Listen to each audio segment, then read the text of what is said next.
გამარჯობათ. გამარჯობათ, მოგესალმებით. წარმოგვიდგინეთ თქვენი თავი.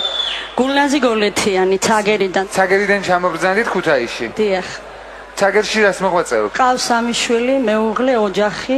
სოფელში ცხოვრობთ თუ? დიახ, სოფელ ქვედა ცაგერში. ძირითადი საქმიანობა დღის თქვენი რა არის ხოლმე? შვილების მოვლა, ყველაზე მთავარი საქმე ჩემთვის. მეურნეობა? ნუ როგორც ვახერხებ, კი. პირუწყვით ყავთ? ყავს ცოტა, კი. და ამ ყველაფრის პარალელურად თქვენ იცლით სიმღერისთვის? ვცდილობ ყოველ შემთხვევისთვის. ხო.